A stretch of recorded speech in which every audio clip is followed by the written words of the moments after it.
What's up, everybody? Welcome to the Lambo Plays podcast, episode 67, UFC 292. I'm your host, Narco Cop, here with my co-host, Timothy Troiano. What is up, my man? Are you ready for UFC 292? Yes, sir, man. Excited for it. Should be a great card. Tim is not showing a lot of enthusiasm. He's cooking wagyus. He's winning bets. Sorry about being here late, guys.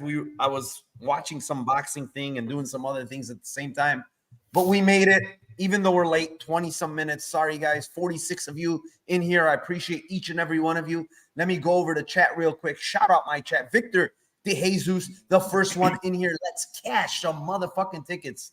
Victor, MMA Goulash, what is up? Shafiq, what is up, my man?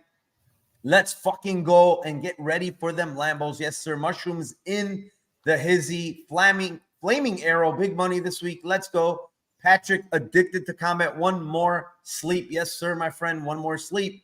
Robocop sub 2 happening. Yes, I hope it is. Tim O'Baron. He's talking to Mushroom. What else we got here? Traps. What is up, my man?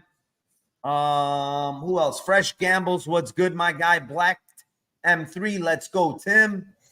Sam 24 asks what time it's starting. We're here now. Who else do we have here? We have a bunch of people in here. I'm so sorry, guys. We're late here. Mike Z, Zen Monkey. Who else we got here? Steverson 22 is in the house. Prince of Mischief. Melajones, your dad's house. Oh. Take it easy there, buddy. With that being said, 56 of you in here. Tim, let's kick this off. We have a lot of shit to do. First fight of the night in the flyweight division. It is the 11-4 Marina Moroz versus the 16-4 Karine Silva. What do you got here? First fight of the night. I've been back and forth on this fight all week. I don't know, man. I get the love for Moroz. And the way I would see it, like I'll let you say your play, but I have a couple different plays on this because I think that Silva early and kind of Moroz late. And I think that Silva will have a chance to get a submission in the first or second round. And I feel like if she doesn't, I think she could get finished in round 3 for Moroz. Maybe even round 2 for Moroz as well. But I just lean really early. I lean Silva, and I lean late. I lean Moroz. So I don't know where I'd be interested to see what you think on this one because I've been just back and forth on him. I guess the line for Moroz by like round 3 is really nice. So I think it's a good spot that I'll probably be taking some small stabs at each of those props. But gun to head for the show, I'll pick round 1, round 2 sub for Silva. Yeah. I mean, I don't blame you. I think she's a fast starter. She's very strong. She looks jacked. Good submissions, good striking actually as well. The thing is, like, when you look at Moroz, I've never seen someone with so many canceled bouts, bro, in my life. Like, since 2016, she's had 1, 2, 3, 4, 5, 6, 7, 8, 9, 10, 11, 12 canceled bouts, bro. And in that same time frame, Tim, she has like 6 fights, bro. She's got 12 canceled bouts and 6 fights. I don't know where to go with this fight, honestly. I think you mentioned something early, but it's very hard to finish Moroz. She's extremely tough. She's pretty sound with her defensive grappling. Honestly, I think this fight might hit the scorecards, Tim. I don't think Silva's as gassy as people make her out to be honest.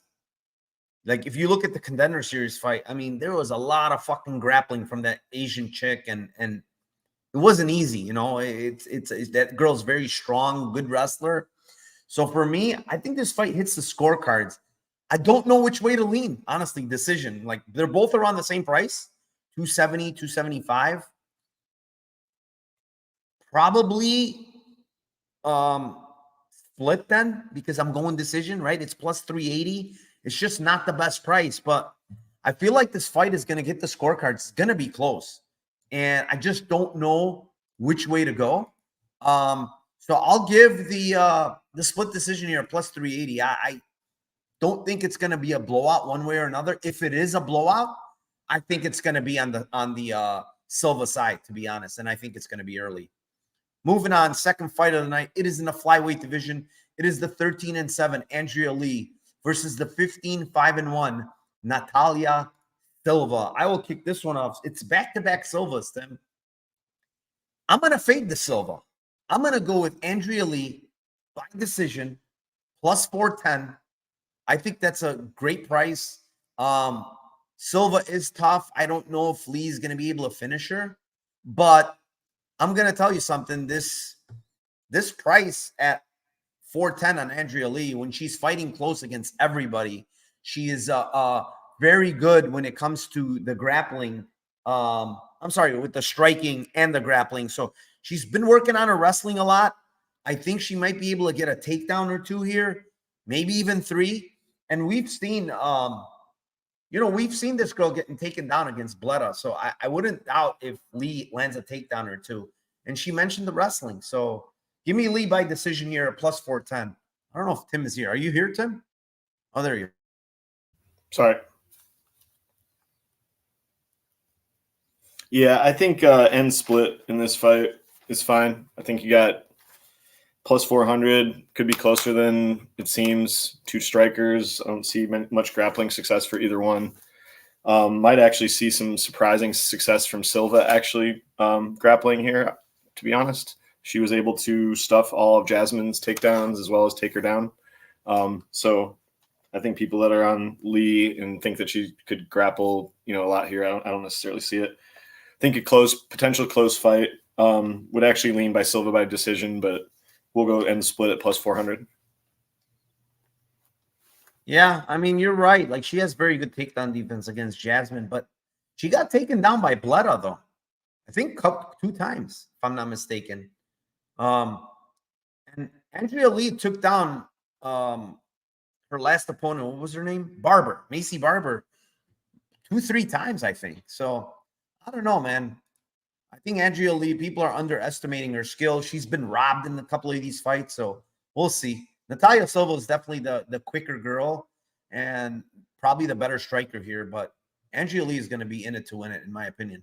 Moving on, fight number 3. It's in the middleweight division. It is the 35-16 Gerald Meerschaert versus the 9-1 Andre Petroski. What do you have here, Tim?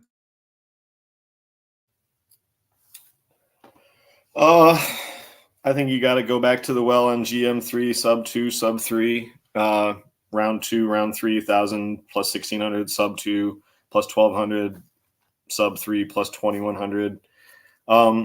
Listen, I've been on the Petroski side. I've been on him all the way through. I called him by points last fight. I've always said that I think he's a functional gasser.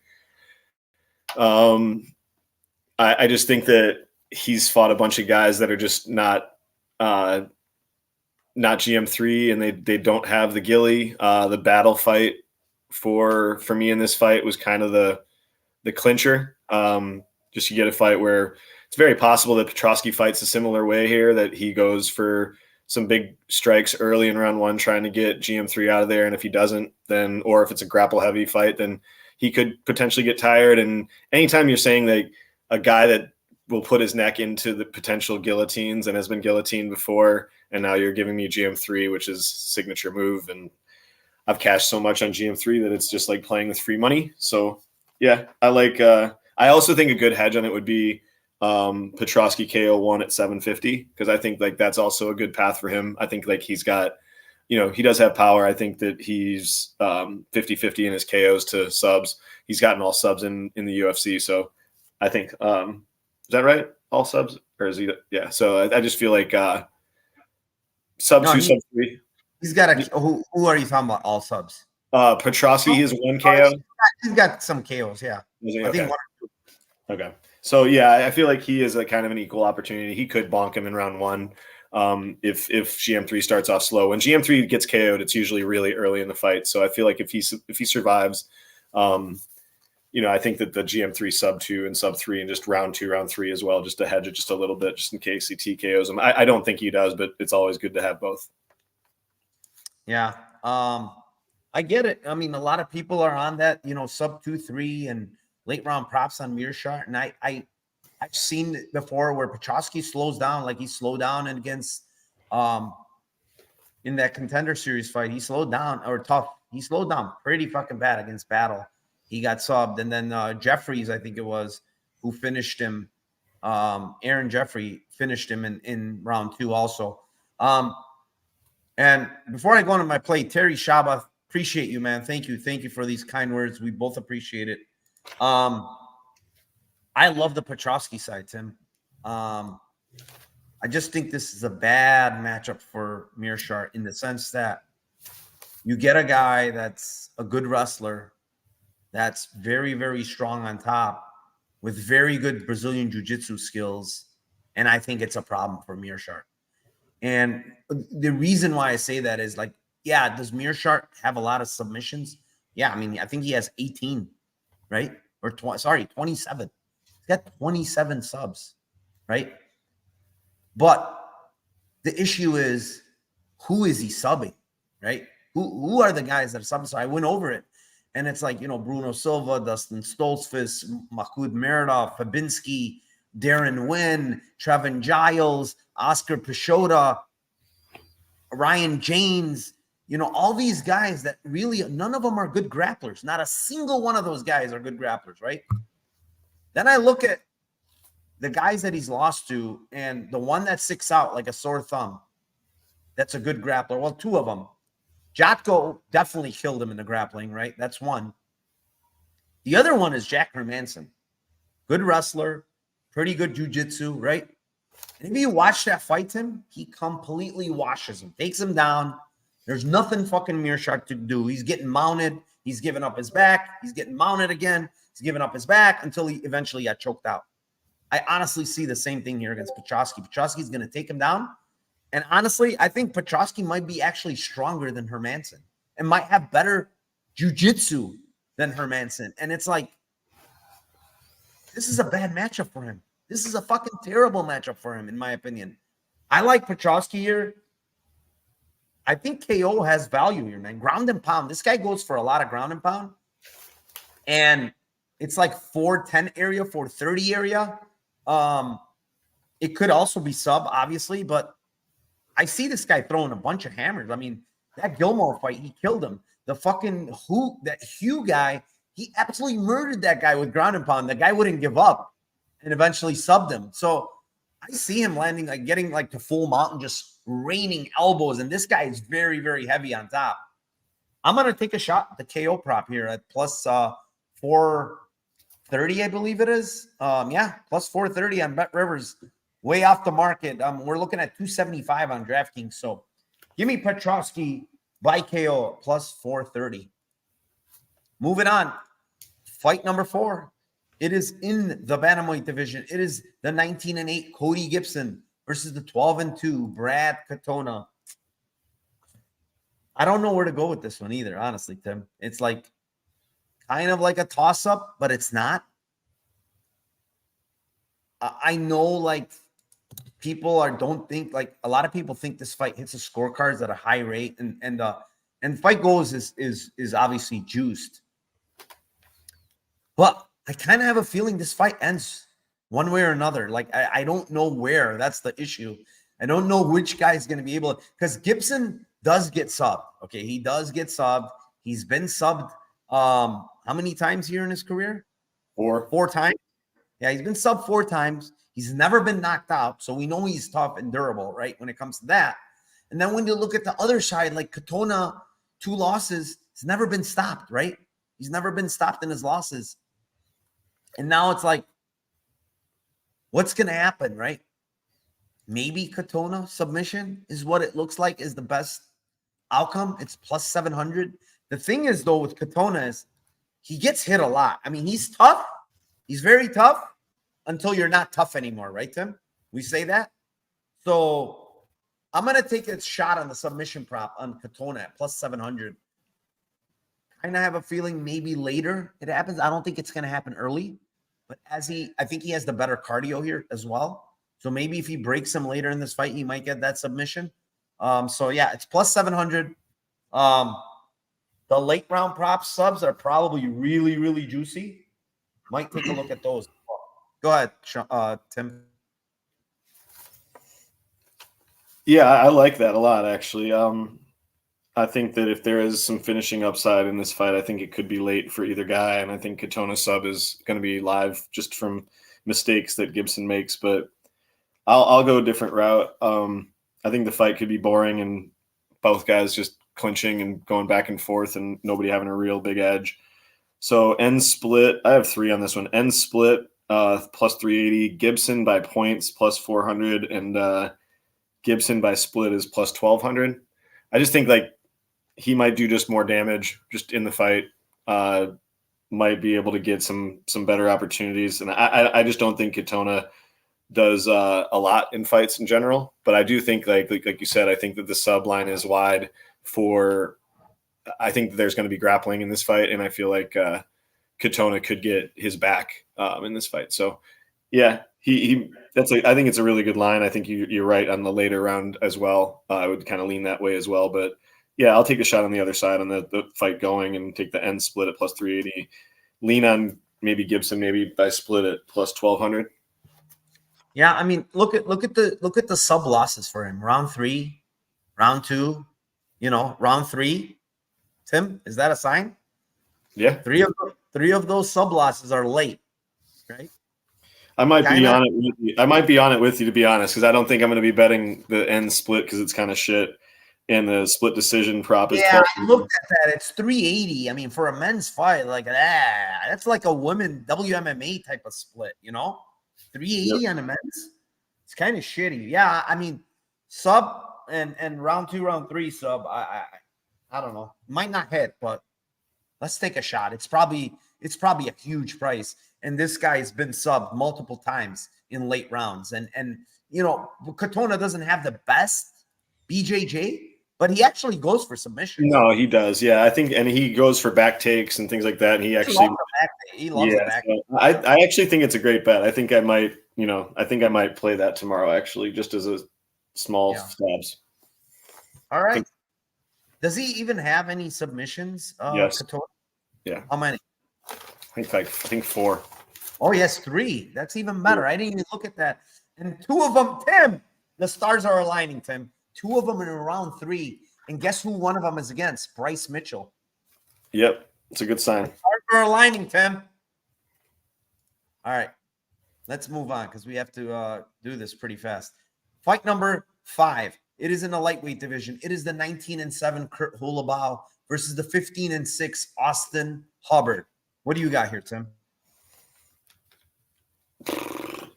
Oh, this is kind of similar to the last fight in my opinion. I just think that they're both fighters that are Hubbard's like on the Katona side and Holobaugh is on the Gibson side. Just it's pretty similar fight, honestly. I don't need to go too deep into it.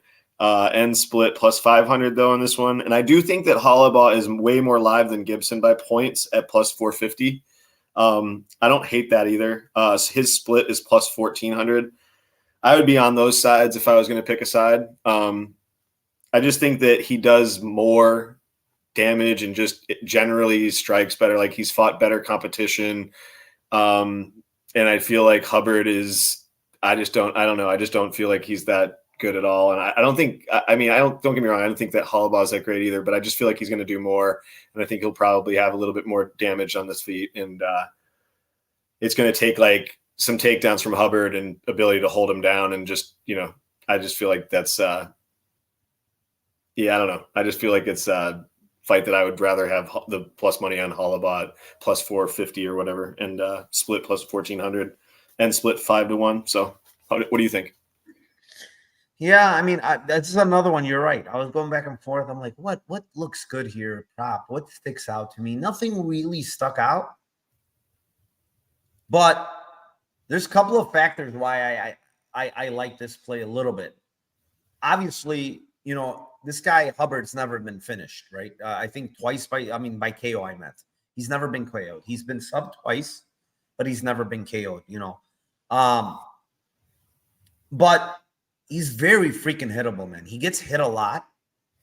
Even in tough, when you watched a fight against Roosevelt Roberts. He got rocked there in one of those rounds. I can't remember which round it was, but he got hurt there a little bit. And he gets hit a lot. I mean, Vince Pichel was landing a lot on this guy. He gets hit a lot. And honestly, like, Holobaugh has 7 knockouts of his 19 wins. But, man, this guy hits hard, man. Don't get that twisted whatsoever. He hits very damn hard. Watch the Moises fight. He hurts Moises. Watch Burgos fight. He drops Burgos. Watch Ronnie Barcelos fight. He hurts Barcelos multiple times in that fight. This guy has heat in his hands, man. And 750, just kind of a big line for a guy that throws a lot of power. He looked fantastic, obviously, in that tough semifinal. But it was against Knight, and Knight, honestly, is kind of like a punching bag on the feet. But it still looks sharp, man. And it doesn't matter. The way you're throwing combos, the way your footwork is, everything looked good in that fight for him. KO is 750. Taking a shot here. It's not the best play. I'm telling you right off the bat. But there's a chance it hits, man. This guy hits hard. He hits hard.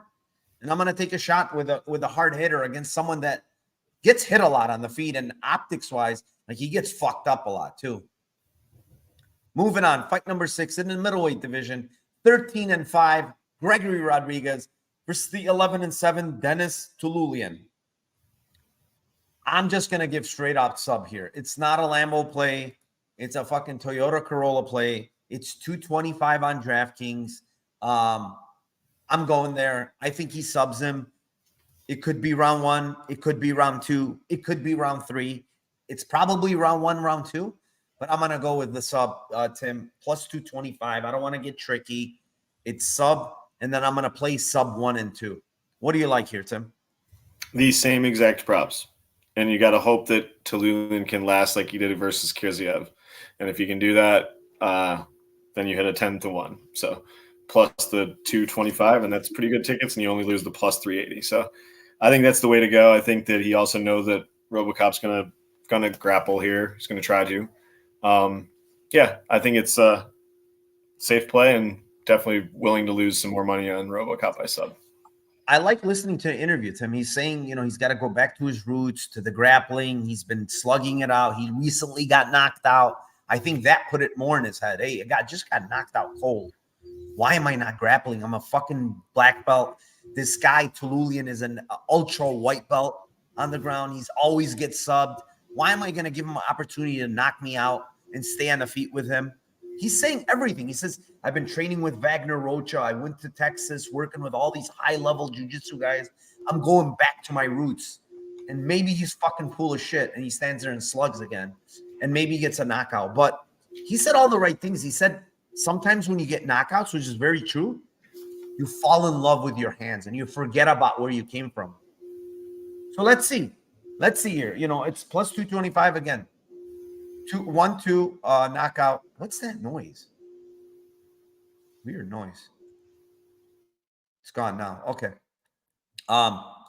Let's move on.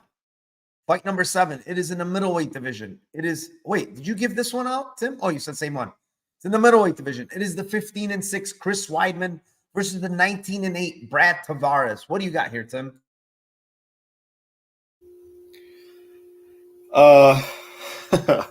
This fight sucks. Hey, that noise is coming from you. I don't know what it is, but I don't know what it is either. Maybe like it's a buzzing noise. Might be my thing to hear it too. Sorry. So I think it's a fight that could be close. I don't like Weidman coming into this like he hasn't looked great. He's obviously coming off 2 years off of leg, just destroying his leg. But I do feel like this is like Cub Swanson. This is the same archetype as Cub Swanson last week. Like, give a totally aging fighter that they want to win on his way out, a guy who doesn't finish anybody, and maybe the grappling's a little bit hard for him, but it's like it's a winnable fight. It's possibly a winnable, keep it close enough type fight that you might be able to get some fuckery. So I'll take a end split plus 650 either guy. Brad is 9-1. Chris is 14-1. Chris by points is 5-1. So yeah, I mean, I think the end split is perfectly fine. Like plus 650, because Brad fights really close, even when he's winning these fights against guys that he should be beating, and he just typically does not fight super aggressively to put guys out. And I think this could be a sparring match for 15 minutes. Yeah, I mean, what is this noise? It's not from me. Okay, so anyways, Weidman. Yeah, it's from you, Tim, for sure, because now you muted it. It's gone. Anyways, Weidman, there's a lot of questions. I mean, the guy is 39 years old, coming off over 2.5-year layoff. Major knee injury, leg injury that was against Uriah Hall, where he kicked him and he just snapped his leg. What a nasty injury. I hated rewatching. I don't even know why I rewatched it. He might be washed. I mean, I don't know. He might be washed. Everything people saying, he might. The thing is, he won a decision against Akhmedov. He didn't look great in that fight, I will say, but he won a unanimous decision there. Prior to that, he got knocked out by Dominic Reyes, which is not a good look. And then the Souza fight, man, he honestly looked really good in that fight. He won almost all the rounds. Then he gets knocked out in the third round.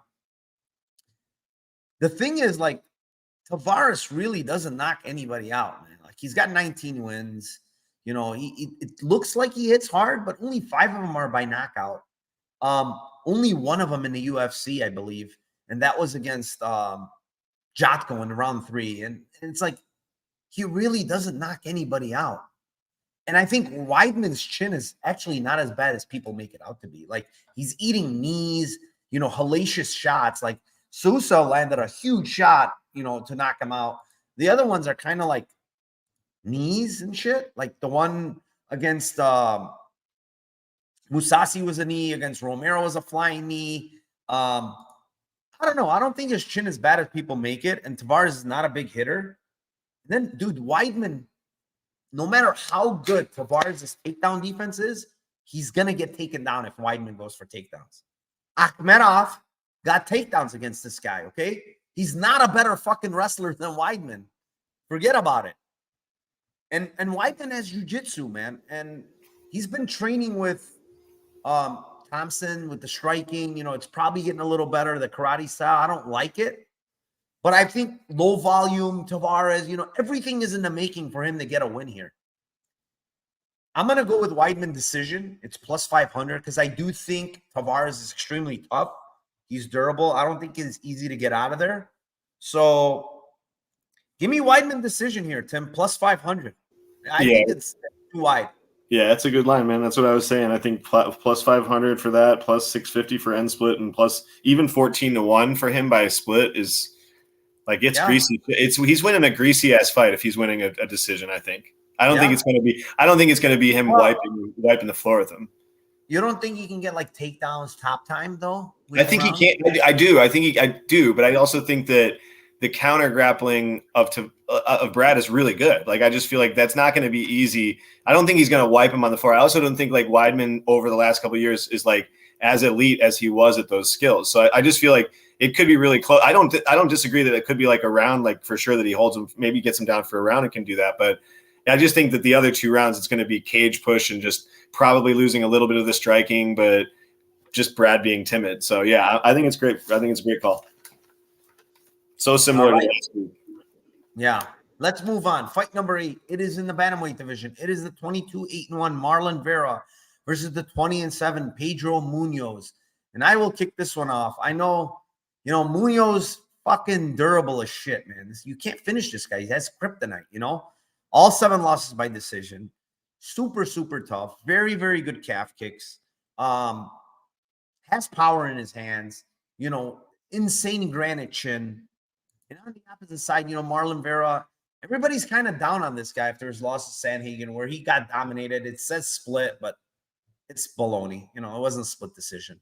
Pedro Munhoz is taking this fight on not a short notice, but I think a shorter camp for sure. It's like 3-4 weeks or something. So he's taking it a little bit shorter notice. But the thing that sticks out to me right away, Tim, in this fight is that flying knee or head kick, man. I just keeps on popping in my head. And it's going to happen. It's going to happen. This guy's eventually going to get knocked out. Munhoz, he gets hit a lot. He's short. Vera can land those fucking knees and head kicks. And, you could take punches on your chin, right? You could have a great chin, but you're not going to be able to take a shin to the noggin. You know what I'm saying? I think Vera 2-3, he always loses round one, dude. Like, there's no doubt in my mind this guy will lose round one till the day I die. And then he comes back in round 2, round 3. Cheeto round 2 is 1150. Cheeto round 3 is 1400. I'm going to that well again. It's probably going to be some fucking boring decision, but give me Cheeto 2-3, 1150 and 1400. What do you got, Tim? I put the sheet up. I got Vera KO plus 470, KO 2 plus 1500, KO 3 plus 1900. Same exact. I put it up as soon as you said it because I feel like we're on the same kind of island. Most people think it's going to go. Obviously, this fight could go. Both are really durable, like you said. But yeah, I feel like Dom Cruz was lighting the shit. It just lit him up in round 3. And I just don't feel like I feel the same thing. Like I feel like a head kick more than anything and more than the knee. The knee would obviously come if he's shooting takedowns, but I don't know. I just feel like Cheeto's probably going to hit him with something. Probably going to catch him at some point. He's way more dangerous with his boxing and hands. They're both going to kick the shit out of each other's legs. Cheeto checks legs kicks too. So I feel like it's a good spot for him. I don't think he subs him. Honestly, I don't think that it's going to be a sub. I lean bet KO. So yeah, KO 2, KO 3. Yeah, I kind of don't think I don't think it's going to be a sub either. I just think KO or bust for us, honestly. I think otherwise it hits decision prop. Probably decision prop probably hits then if he doesn't knock him out. Moving on, fight number 9. It is in the bantamweight division. It is the 12-2 Mario Bautista versus the 14-5-1 Blackshear. What do you got here, Tim? Oof, this was a tough one for me, man. All week, and then I got to the Yusuf Zalal tape versus Blackshear again, and sometimes when you win money on a guy, you can get a little bit of the rose-colored goggles, and you start to and then you go back and you look at different fights, and you're like, I just didn't. Cashed Pacheco, nice. At under half a round on that one, plus 215 versus a person that she killed in 30 seconds. Nice. Anyways, I think Blackshear was fantastic last week, but this is just a tough ask. I mean, I know that he made weight. He's professional. He's shredded as shit. But I just feel like it's just always a tough weight cut to do, and he didn't expect obviously to be in this situation. So also he hasn't trained for this fighter. I just feel like all these things adding up. And don't get me wrong, but this is why I was going back and forth because Bautista. I'm really interested to hear what you have to say on this fight. Because Bautista, in my opinion, I've cashed every single one of his last fights because they've been putting him against these guys where he's just gonna insta sub him. It's just so stupid, and they're giving pretty good lines, and it's this is obvious. And the fight with the bad fight with Zalal was the one that shut me off on Blackshear, but the fight with Perrin is the one that's shutting me off on Bautista. It's dude, this guy couldn't kill Jay fucking Perrin on short notice, and couldn't he was dominant positions. He should have, and he won the fight handily. But it's he couldn't finish him, and that to me was a huge that was a bad sign. I just think that this fight could be close. So I lean two ways. I lean and this is why I want to hear what you have to say. I lean could be end split, but I also think the Blackshear could tire out, and I think as the style of Bautista is very I want to see Bautista in round 5 and round championship rounds, where he gets to show his tenacity and resilience and cardio, because I think that's the advantage, one of the bigger advantages he has in this fight. So it's really long winded, but I feel like I'm gonna end up on ends by split, but I think Bautista late round props are good too. Yeah, I'm going with late round props here. I have to. It's round 2 is 750, round 3 is 1100. The guy works the body. He's got good cardio. The other guy I don't think he has bad cardio, but man, 2 weight cuts in a week. Yep. I don't give a fuck what anybody says. Like, this guy is gonna we'll unify. I'm switching it. You confirm my bias. What? I said we'll unify on this. I said the 2, and I was like, I don't know, and I want to hear what you have to say, so I'm switching mine to yours. I won't cover both bases. I mean, yeah, he didn't finish Jay Perrin. Jay Perrin has a good chin though. He's tough. I mean, I know he probably could have subbed him, but I mean, Jay Perrin was tough there. I mean, Rosa subbed him, yeah, fine, but he's not easy to get out of there, Jay Perrin. Like, look at him. I think he's only been stopped in 2 of his 7 losses, and both by sub. Mina Bay made a good point too about Guido Canetti taking down Bautista is also a big red flag twice. Canetti, yeah, I understand. He did take him down, but I think what you're underestimating here, in my opinion, is the fact that I think Mario Bautista, even though because like, okay, Canetti is one of those guys that's like, I don't know how to explain him. In round 1, right? He didn't take him down. I don't think he took him down twice. It might have been 1. It was like a really quick takedown, I think. But anyways, that's not the point. The point, what I'm trying to make is Canetti's dangerous in round 1. Canetti hurt and was on top of fucking Marlon Vera in round 1. He's dangerous. He wings huge shots, huge kicks, and he's explosive early. So it's okay. Like, that can happen. And I'm not saying Blackshear can take him down. Don't get me wrong. Like, Blackshear can take him down. But the thing is, the more Blackshear grapples here in this fight, and Bautista's good on the ground, he's going to make him work more. It's not going to just come easy. He's going to make him work. And a guy on very short notice that cut weight 2 weeks in a row, gas sink is an issue, man. This guy was dead. Mind you, it was also short notice against Zalal, right? That was a short notice fight against Zalal. No, it was. Now he's again taking a short notice, cutting twice in a week against a guy that works the body, has good ground game. Like, yeah, I think he might get tired in round 2. He got 10-8'd against Zalal round 3. Yeah, if there was fucking another 20 seconds, he gets finished. Yep. So give me plus 750, plus 1100, man. I mean, yeah, I'm with you, man. I think you need to play these when you have spots like this. Maybe Blackshear shows me like, hey, listen, I'm in fucking incredible shape, and I'm just gonna do it here. But I'm gonna take 2 or 3 here. Yeah, it's an archetype. It's an archetype that we like to bet. Like, you get short notice guys that, I mean, obviously, and you get a finisher on the other side. So you get like, I like it. Exactly. Let's go on here. Fight number 10. It is in the welterweight division. It is the 28-10 Neil Magny versus the 12-0 Ian Machado Garry. And this one here, like, I think this is a layup, honestly, for Garry. I know some people are on Magny saying this is too wide.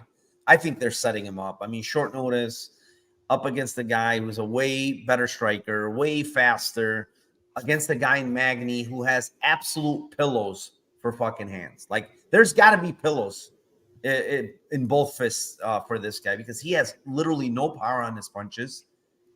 Also, he's been getting wobbled a lot lately, Tim. A lot. I've seen him getting wobbled a shit ton, and it's not a good look. He got wobbled a little against a Rowe there in the last fight. And, now he's facing a guy in Garry. I don't think he hits very hard, but he's got very good combos, very fast. I don't think Magny's going to have success grappling, to be honest. Yeah, man. I mean, I like Garry here. The issue is I just don't know what round he gets it done. It could be round 1, could be round 2. But I think he gets it done by KO, to be honest. So I'm going to give KO 1 310 and KO 2, it's like, I don't know, 550, 600. If the round prop is somewhere around there, just play the round prop. But I think he gets it done in 1 and 2. What do you got here, Tim? I am on the mush of the week bet. I am on the mushiest of mush today with the Ian. I already know it. by submission because it's just a donation that I like to make. There's certain donations that I like to make. This is one of them. This goes along with who else? Pachelos by sub. Who else can we donate some submission props to? This is definitely, he's on the list. So, but I think that this is actually a fight where he actually might.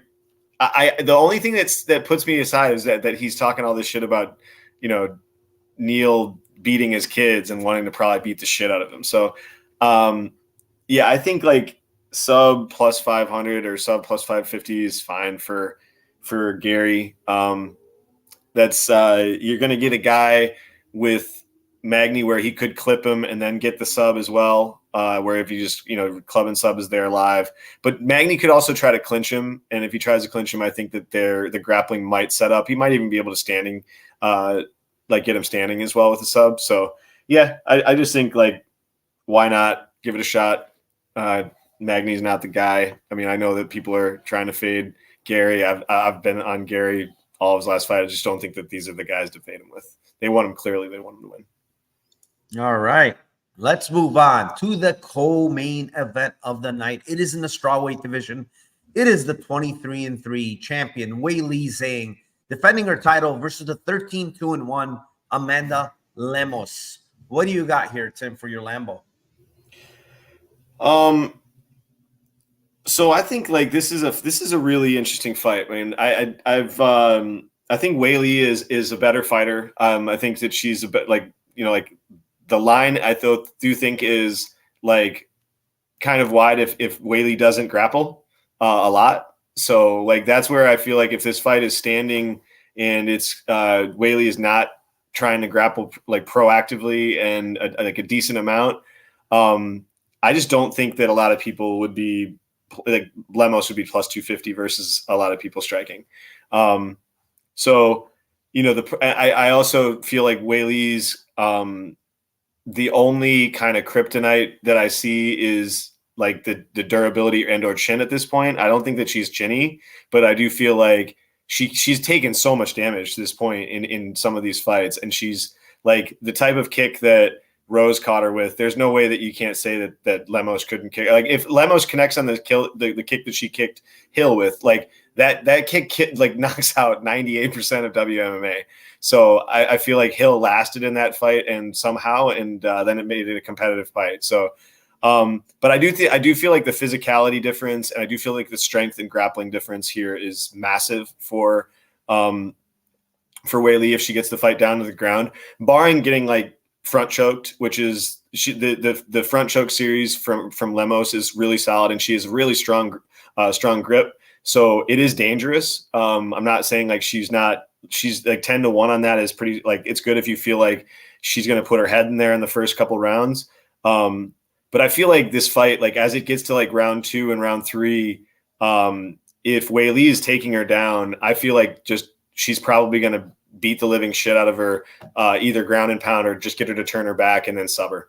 So I feel like going like rounds 2, 3 for Weili and then taking small stabs on the sub are a good way to go. I think she could obviously ground and pound her, things like that, but I feel like the sub will be there if she's trying to take her down. So maybe even sprinkle 4, but I think it's 2 or 3.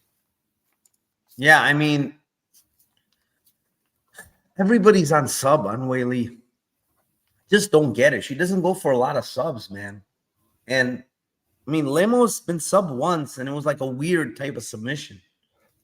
I don't know. But that's why. But that's why because the position that she was in, and Liam said it in his pod. It was fucking hilarious. It's like the face that she made. I still have that picture, like of the face that she made when she locked in that submission. And she was just like, it's such utter panic. Like she just didn't know what the fuck to do. And that is not a difficult thing to get out of. And like the same thing, like last week, Luke had RDA in that, and he just turned and flipped out of it. It was literally, it's like a literal 2-second defense. And she made the, oh my God. And then like that to me is just a bad sign. And I feel like on the ground, like I like last fight with Carla, like, dude, she's I think she's looking to show off certain parts of her game and improvements of her game. So I feel like that's a part where it's always live to me. So I just feel like it's going to be live. She has a much bigger edge there. So when the fight gets down on the ground, like I said, like round 2, round 3, round 4, I would go with those. And I think it's probably round 2 or round 3, but I feel like ground and pound is going to be there. She could probably get like a crucifix or something stupid, and then it's just up to her and flip a coin, and then you're getting a much higher line on sub. So I'd rather take, round 2, round 3, round 4, but then say let's stab small at the subs. Yeah, I mean, I get it. I mean, the one thing I will say is she's been wrestling a lot more than previously. I mean, she never used to really wrestle much, and now lately she's been going for a lot of takedowns. I mean, ever since I think she got head kick knocked out, right, against Rose, she's been spamming a lot more fucking takedowns, man. I'm a lot more. I mean, let me look at the stats here. Yeah, 11 takedowns attempts against Rose in their second fight. Then she had 6 against Joanna, their second fight. And then Esparza, obviously, she didn't go for takedowns again. Why would you against Esparza? But like you could see, like the first, I mean, this girl's using wrestling a little bit more now, right? Lemos can get taken down. I don't think she has bad takedown defense, actually. Her takedown defense is not bad at all. But I don't know if she's going to be able to stuff takedowns from Weili, too many of those. I'm going like against everybody here, dude. It's so funny because I like the Weili side. I don't know if she's going to finish here, Tim. I think I'm like kind of favoring this decision more. And I know it's kind of crazy to say, but it's 370, and I feel like she's going to win by decision or knockout.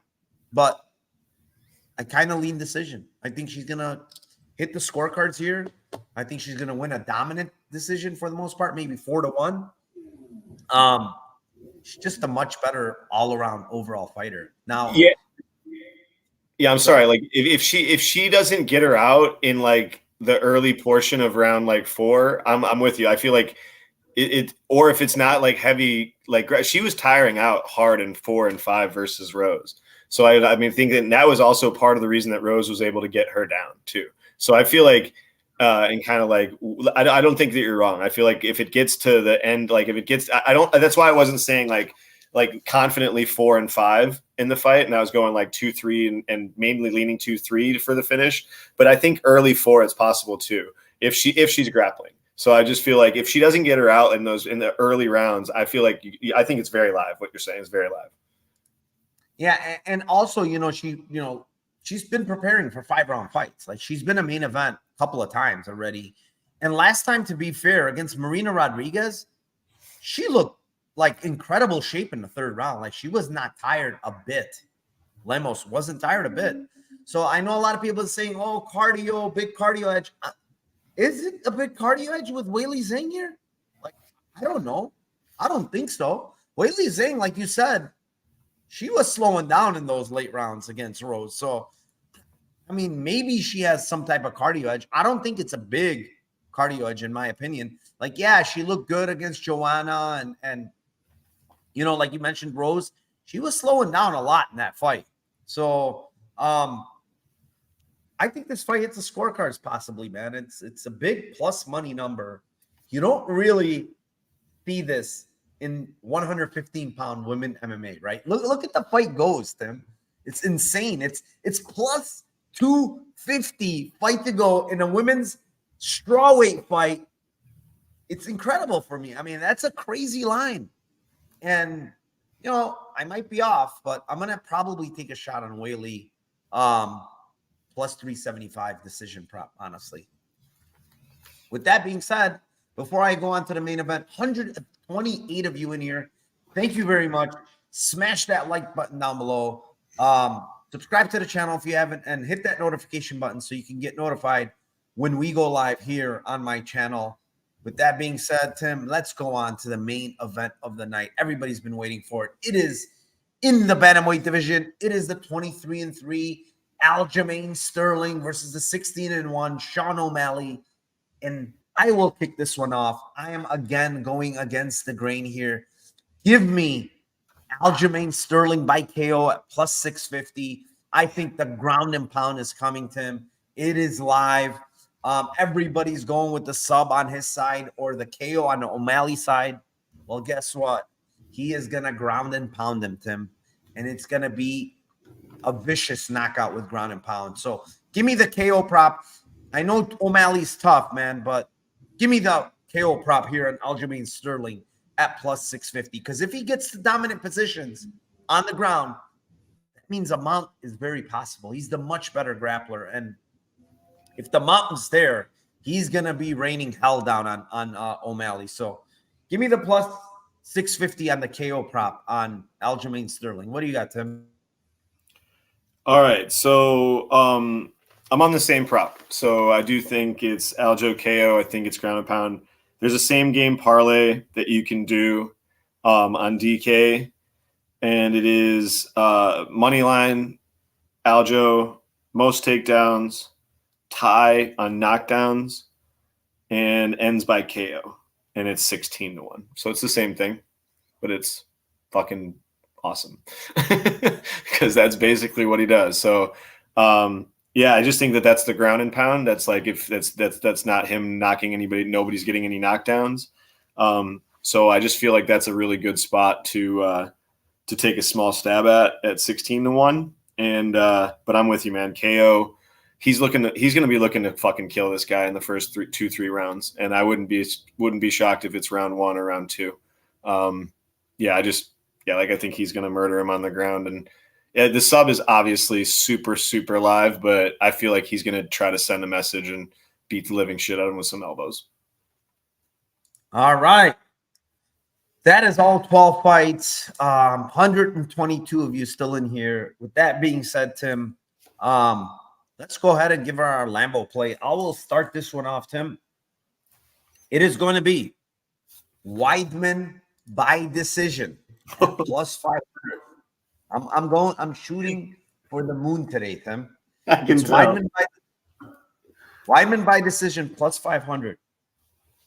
Gregory Rodrigues by submission plus 225. And give me the Aljo KO prop at plus 650. It's 145-1, Tim. Let's fucking go. What do you got? I like that. Let's do the Robo by sub. Let's go Whaley by sub. And let's go Aljo inside the distance. And that's 36-1.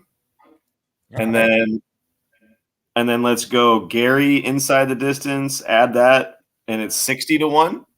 And if you want to Aljo ITD Rod sub, Whaley sub. Yeah. And then who's the last one? If you wanted to add Garry ITD, it's 60-1. And if you wanted to add Garry sub, it's 219-1.